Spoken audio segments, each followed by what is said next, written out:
గట్టిగా అనుకోండి, ప్రిపరేషన్కి సన్నద్ధం అవుతున్నప్పుడు ఈ జాబు నాదబ్బా అంతే, ఇది నేను కొట్టి తీరాలి, ఇందులో ఎట్టి పరిస్థితుల్లో నేను జాబ్ సంపాదించాలి, అంత గట్టిగా అనుకుంటేనే మీరు కూర్చోండి.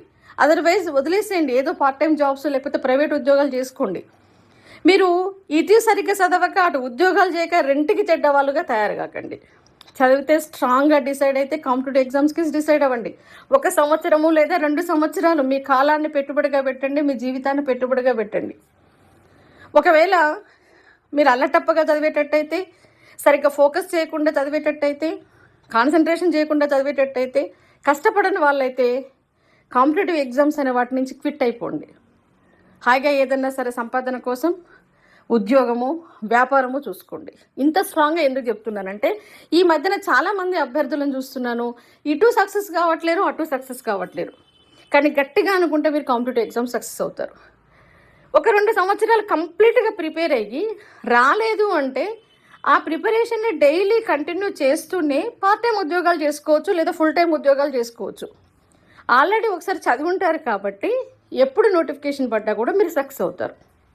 కాబట్టి ఎవరైనా సరే నా ఒపీనియన్ ప్రకారం అయితే ఒక 1 ఇయర్ దీక్షగా మీరు చదివి నాలెడ్జ్ని మీ అకౌంట్లో వేసుకుంటే బెటర్. ఈ లోపు మీకు నోటిఫికేషన్స్ వస్తే ఓకే, వచ్చిన నోటిఫికేషన్లో మీరు సక్సెస్ అయితే ఓకే, లేదా మీకు ఆర్థికంగా సమస్యలు ఉన్నాయి, జాబ్ చేయాలి, జాబ్ చేసుకుంటూ ఈ ఆల్రెడీ చదివినటువంటి సబ్జెక్ట్స్ని డైలీ కొంత సమయాన్ని కేటాయిస్తూ రోజు ఉదయం 3 గంటలు, ఉదయం 2 గంటలు, సాయంత్రం ఒక 3 గంటలు ఇలా కంటిన్యూ చేస్తూ దాన్ని రివిజన్ చేసుకుంటూ ముందుకు వెళ్ళిపోవచ్చు. మళ్ళీ నోటిఫికేషన్స్ పడ్డప్పుడు లీవ్ పెట్టి ప్రిపేర్ కావచ్చు. ఓకేనా? సో ముందుగా నేను మీకు ఎందుకు చెప్తున్నా అంటే, టైం వేస్ట్ చేసేవాళ్ళు, స్టడీస్ మీద ఫోకస్ చేయని వాళ్ళు, ఎస్పెషల్లీ విల్ పవర్ లేని వాళ్ళు, కొంతమంది అడుగుతుంటారు డౌట్లు, చదవాలి అనిపిస్తుంది కానీ చదవలేకపోతున్నాము అంటారు. నిజంగా మీరు నడుస్తున్నారమ్మా, మన వెనక ఒక కుక్క పడింది, మనం కరవడానికి మనం ఏర్పరుస్తుంది అన్నప్పుడు మీరు తప్పించుకునే ప్రయత్నం చేస్తారా, అక్కడ నిలబడతారా? మీకు జాబు రావడం తప్పనిసరి పరిస్థితి అయినప్పుడు ఎందుకు చదవరు? ఆ సీరియస్నెస్ లేదు అంటే మీ జీవితం పట్ల మీకు సీరియస్నెస్ లేదు అని అర్థం. మీరు చదవలేకపోతున్నాము అంటే అది మీ మానసిక స్థితి, దాన్ని సెట్ చేసుకోవాల్సినటువంటి బాధ్యత మీదే. ఇక ఈ సాకులన్నీ తీసేసేయండి. చదవబుద్ధి కాదు, మైండ్ డీవియేట్ అవుతుంది. నీ మైండ్ నీ చేతిలో ఉండాలి. ఎందుకు డీవియేట్ అవుతుంది?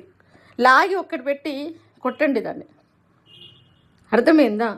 భయం ఉండాలి మనిషికి. నేను ఇది సాధించకపోతే నా జీవితం ఎలా ఉంటుందనే భయం ఉండాలి. జీవితం పట్ల, భవిష్యత్తు పట్ల భయం ఉండాలి.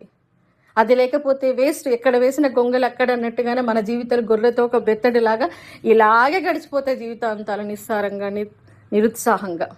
కాబట్టి విల్ పవర్ని మెయింటైన్ చేయడం, మోటివేషన్ని మెయింటైన్ చేయడం అనేది చాలా ఇంపార్టెంట్.